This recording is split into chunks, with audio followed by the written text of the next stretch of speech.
Y a esta hora está ya con nosotros el doctor Carlos Castro Riera. Él es integrante del Cabildo por el Agua de Cuenca, fue decano de la Facultad de Ciencias Jurídicas de la Universidad de Cuenca, también presidió el Colegio de Abogados de la SUAY. Doctor Carlos, muy buenos días, gracias por estar con nosotros en esta mañana. Pues sería importante que usted pueda comentarnos cómo ha avanzado el debate, el segundo y definitivo debate ya al interior del Consejo Cantonal respecto de esta ordenanza que regula estos planes y los pondrá en vigencia, tanto el de ordenamiento territorial como el de uso y gestión del suelo. Tenemos entendido que el Cabildo por el Agua tiene espacio en la silla vacía, es decir, es parte de este debate, lo que implica que de alguna manera puedan poner sobre la discusión todas las preocupaciones que se tienen al respecto. Muy buenos días, bienvenido.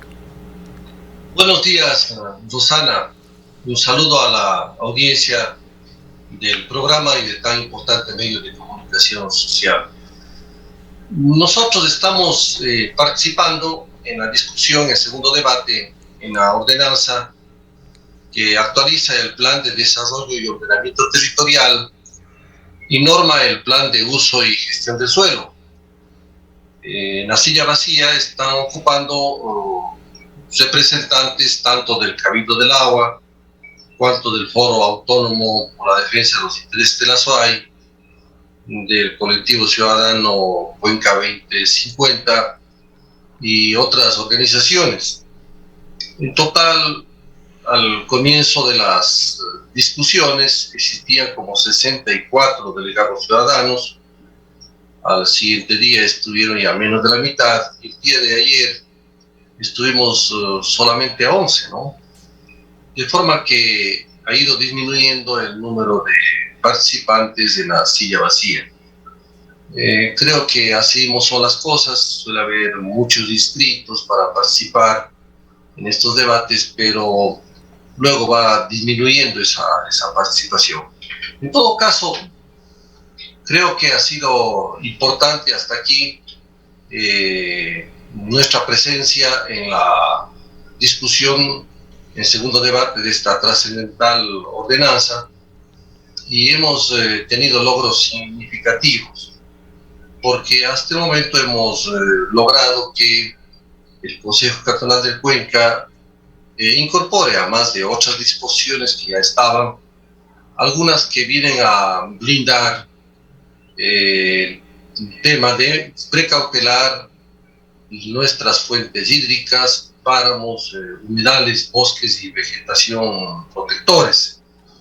De eso justamente se trataba, de que en el PDOT y en el PUCS existan cláusulas que puedan garantizar la actuación del GAM municipal de Cuenca en la defensa de nuestro patrimonio natural.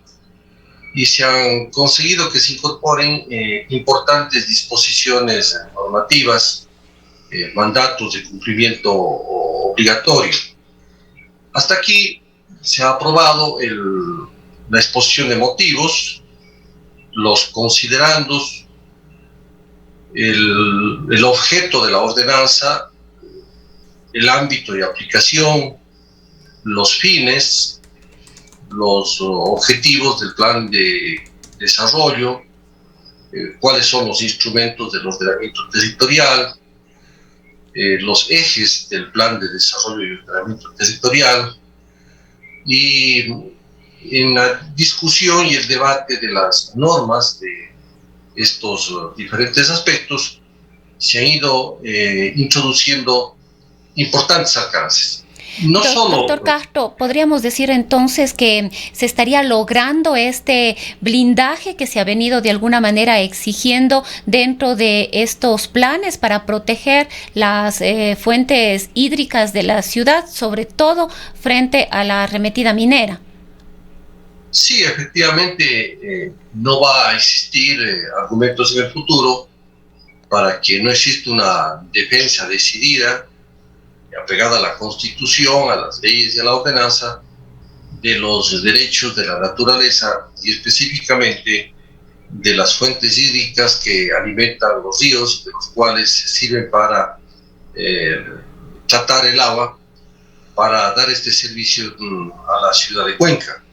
¿Podría comentarnos, doctor, cuáles son estas acciones que se estarían incluyendo en estos planes para que a mediano y largo plazo pueda ser el Cabildo Cuencano, el municipio de Cuenca, el que pueda ejercer con documento en mano, digamos así, esta defensa?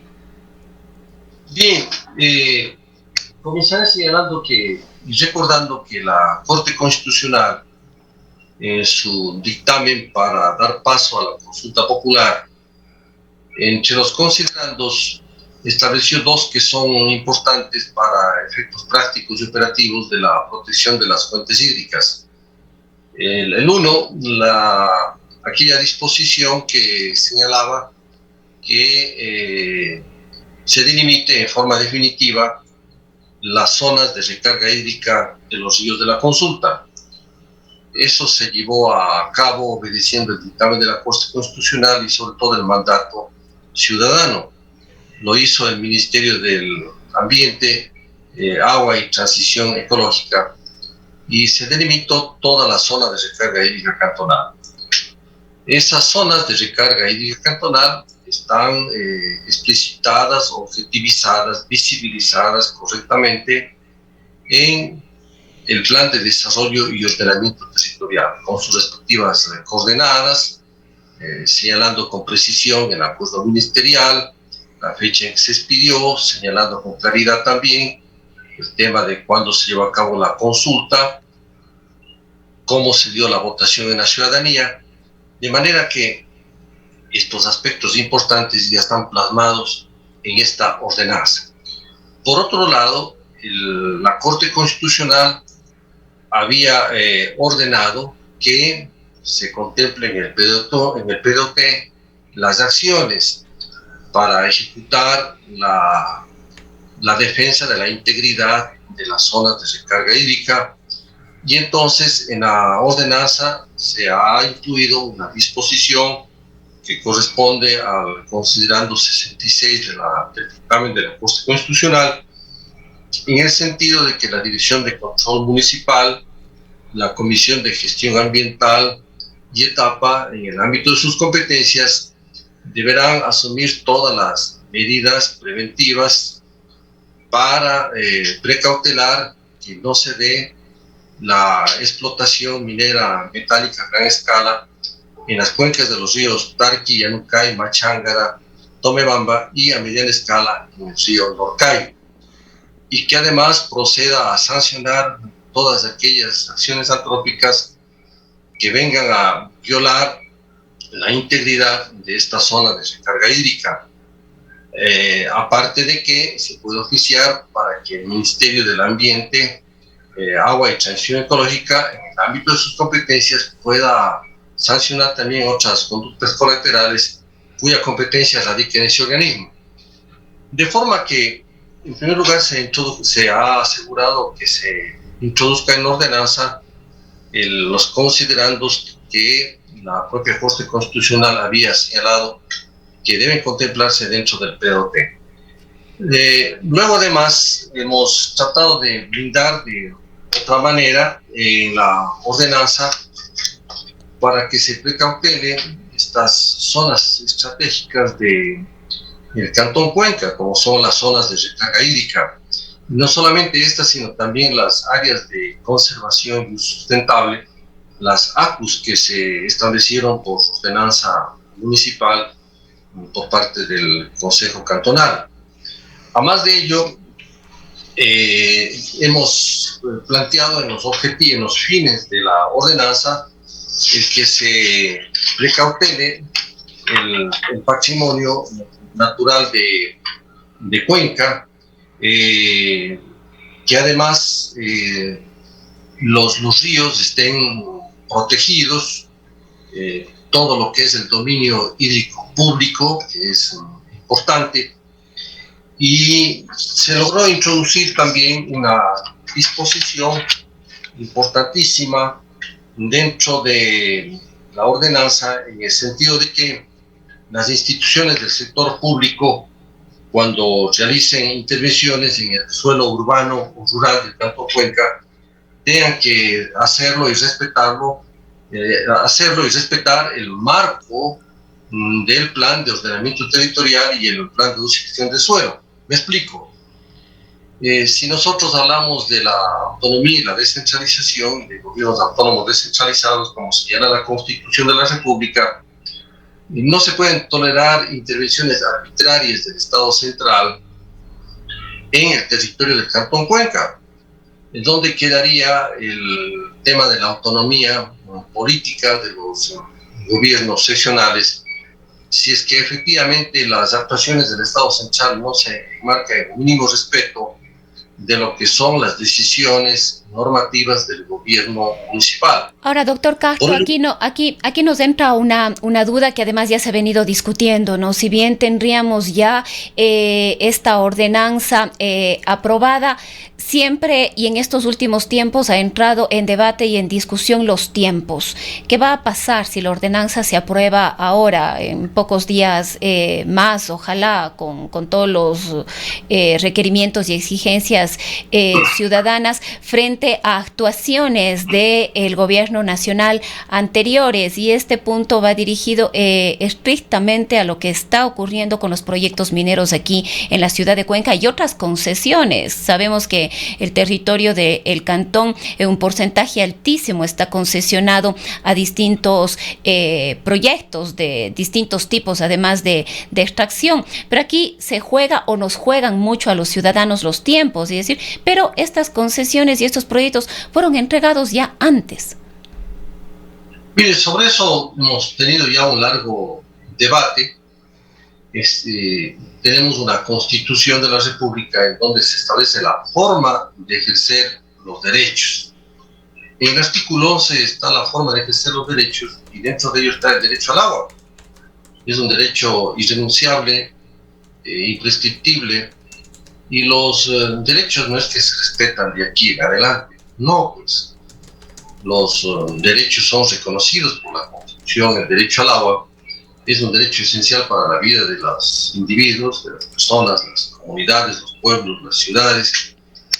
Por lo tanto, el ejercicio de ese derecho al agua por parte de Cuenca tiene que ser respetado, y toda acción que atente a ese derecho tiene que ser, por lo tanto, enfrentado tanto por la ciudadanía, en el ejercicio de sus derechos, cuanto por las autoridades, tanto más que existe un pronunciamiento de la consulta popular.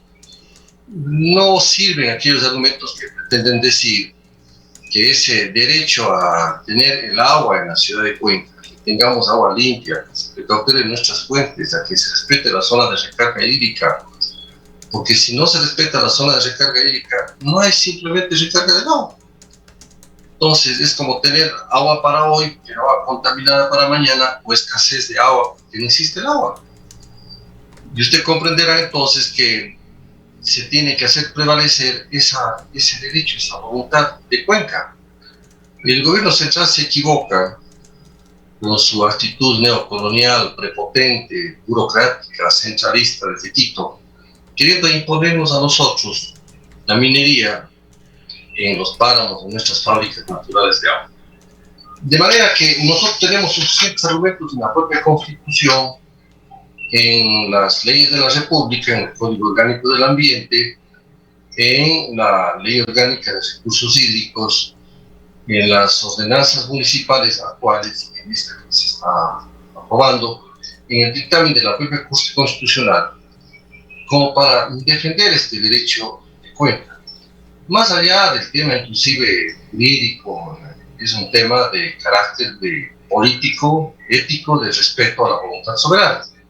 ¿En manos de quién está eso? En manos de Cuenca, de sus habitantes y de sus autoridades. Nadie nos va aquí a auxiliar de manera extraordinaria que no sea efectivamente la voluntad nuestra de defender ese derecho con dignidad.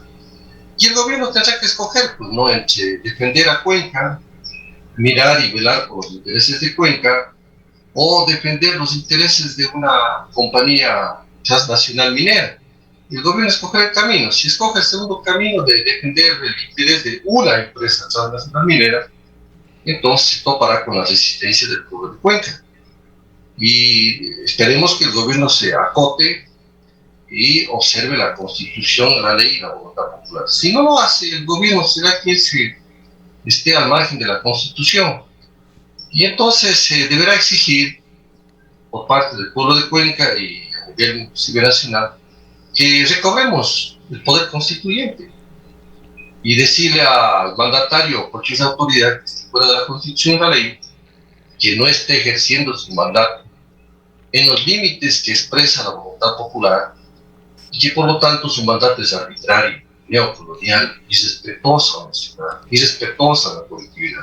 Doctor Castro, hemos hablado, digamos, de la posición de Cuenca, del Cabildo por el Agua, del FADA, de Cuenca 2050 y de otras instancias y unidos también que estarían haciendo uso de la silla vacía en referencia esencialmente a la defensa del ambiente y del agua. Pero ¿qué está pasando con los otros temas? Varios eran los cuestionamientos y quizás uno de los que más debía preocuparnos es que estos documentos no estaban contemplando un trabajo anterior, pero que además era, digamos, el más importante, el tener esa visión de cómo queremos que sea Cuenca queremos, qué tipo de ciudad queremos para el futuro. Y ahí ha habido una serie de discusiones respecto de la planificación. ¿Qué nos puede decir usted respecto de estos otros temas?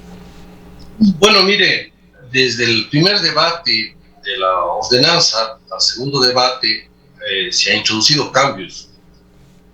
Sí se han recogido los aportes del primer debate. Al menos de lo que nosotros podemos observar, se han recogido importantes aspectos. Y además debo decir con satisfacción que el día de ayer, en la normativa de la ordenanza, se introdujo una norma y algunas normas que tienen que ver con el tema de la visión de la ciudad de Cuenca, el perfil que debe tener la ciudad de Cuenca y que debe ilustrar todo tipo de desarrollo y planificación y el ordenamiento. Además, se ha fijado correctamente el tema de los objetivos del plan de desarrollo, los fines de la planificación, de manera que yo diría que algunas falencias, algunos vacíos se están subsanando. Por ello, hubiese sido necesario la participación en el segundo debate de todas aquellas organizaciones que tuvieron el primer debate y del Colegio de Arquitectos, otros colectivos ciudadanos, exautoridades, exalcaldes, para que puedan ilustrar con su criterio. El tema es que una norma como la que se está construyendo debe tener una fuerte participación. Sé que existen críticas sobre la deficiencia en su socialización y en la participación ciudadana en su elaboración. Me parece que son críticas que tienen una base. Pero llegado el momento de la discusión en segundo debate, podría haberse asumido dos actitudes. La una, no asistir a los debates de segunda ordenanza y permitir que se haga lo que se quiera, única y exclusivamente por parte del órgano legislativo del Consejo Cantonal, del Gran Municipal, perdón, o inclusive en las circunstancias adversas, a veces de incomodidad, de la ocupación de la silla vacía, porque no hay las respectivas mesas donde sentar una computadora, etcétera, etcétera, en la estrechez del salón, en fin, en la rigidez a veces del reglamento, de que solamente podemos participar 2 veces, aún en medio de esas adversidades, había que ir a luchar en ese espacio para lograr rescatar aspectos mínimos. Y yo tengo que ser sincero en este aspecto ante la ciudadanía, y los demás compañeros que han participado no van a dejar mentir que efectivamente hasta aquí se han conseguido importantes logros. El Consejo Cantonal ha sido sensible a las observaciones de representantes ciudadanos y se ha ido construyendo hasta el momento, Rosana, no tenemos nosotros observación en cuanto a ver apertura y sensibilidad del Consejo Cantonal para acoger estos temas. Ha habido sensibilidad, ha habido apertura. Creo que los señores concejales han aceptado bien el mensaje de Cuenca, de que hay que blindar derechos fundamentales de nuestra ciudad, de nuestro cantón, tanto el sector urbano como el sector rural. Así aprecio hasta el momento.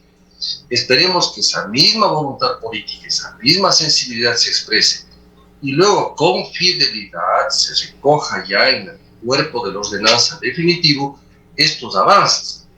Entonces yo invitaría más bien de que se está a tiempo para que muchos se incorporen a ejercitar efectivamente la silla vacía, concurran a las sesiones y todos unidos construyamos algo que va a implicar una duración hasta el año 2084. Entonces, son objetivos que miran hacia el 2084. Y eso significa que es un lapso de tiempo de una larga duración y que nosotros tenemos que cautelar cómo se va construyendo este cantón, esta comunidad. Por ello hay que debatir, discutir. Y espero, como digo, de que siga existiendo la sensibilidad del Consejo Cantonal para atender estos pronunciamientos ciudadanos. De manera que no son solamente los temas del derecho a la naturaleza, el patrimonio natural, el derecho al agua, del dominio público, etcétera, sino tenemos que velar por otros aspectos del ordenamiento territorial y el desarrollo. El tema del transporte, el tema del espacio público, el tema de precautelar, ¿no es cierto?, el paisaje urbanístico, el tema de los equipamientos, el tema de la comunicación, el tema de la salud, el tema de la educación, el tema social, el tema cultural, porque un plan de desarrollo tiene que mirar por esa integralidad de la planificación de la vida del campo. Bien, queremos agradecerle al doctor Carlos Castro por habernos acompañado en esta mañana y habernos comentado un poco más sobre los avances y sobre todo la apertura, situación que nos alegra definitivamente por parte del Consejo Cantonal a incorporar las observaciones ciudadanas.